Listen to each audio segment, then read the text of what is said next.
চলতি মৌসুমে আবহাওয়া অনুকূলে থাকায় টাঙ্গাইলে আখের ফলন ভালো হয়েছে।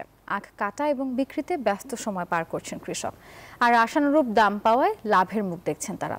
টাঙ্গাইলে 650 কোটি টাকার আখ উৎপাদনের তথ্য দিয়েছে কৃষি বিভাগ। রাসেল আহমেদের পাঠানো তথ্য ছবি নিয়ে ডেস্ক রিপোর্টে দেখুন বিস্তারিত। বিস্তীর্ণ মাঠ জুড়ে শুধু আখের ক্ষেত। অনুকূল আবহাওয়া, রোগবালাই ও পোকামাকড়ের আক্রমণ না থাকায় চলতি মৌসুমে টাঙ্গাইলে আখের বাম্পার ফলন হয়েছে।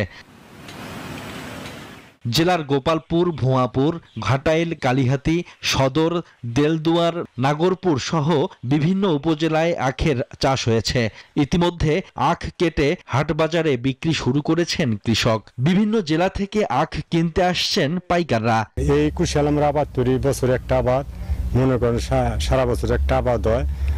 আপনি বহু দূরের থেকে আমাকে কুশাল পাইকারি দরে নিয়ে যায়। পাইকাররা ছোট ছোট যে কাছের ব্যাপারীরা হেরাও তো এর নিয়ে যায়, নিয়ে হাট বাজারে বেচে। প্রতি পিস আখ বিক্রি হচ্ছে 20 টাকা থেকে 40 টাকায়, আর প্রতি গ্লাস আখের রস বিক্রি হচ্ছে 10 থেকে 20 টাকায়। কম পরিশ্রম ও কম খরচে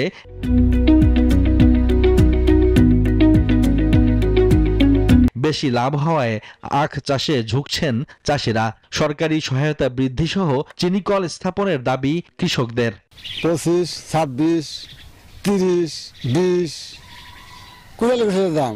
বেশিরভাগ হলো রস আলাদা পার্টিরা এলো বেশি ব্যবহার করে, খাওয়াই নেওয়ারাও আছে, কিন্তু রস হলো বেশি ব্যবহার করে। পোকামাকড় নাই, কৃষি অফিস থেকে আমাদের যথেষ্ট সহযোগিতা করে, এমনকি তারা দেখতে পারা হয়। চলতি মৌসুমে জেলায় 650 কোটি টাকার আখ উৎপাদনের তথ্য দিয়েছে কৃষি বিভাগ।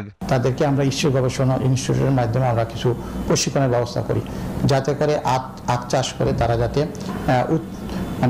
আধুনিক যে প্রযুক্তিগুলো আছে সেগুলো তারা ব্যবহার করতে পারে এবং সে আলোকে তার উৎপাদনটা আরো বেশি তারা এখান থেকে পেতে পারে। এবছর জেলায় আখ চাষের লক্ষ্যমাত্রা ছিল 500 হেক্টর জমিতে, আর আবাদ হয়েছে 451 হেক্টর জমিতে। Desk report, news 24।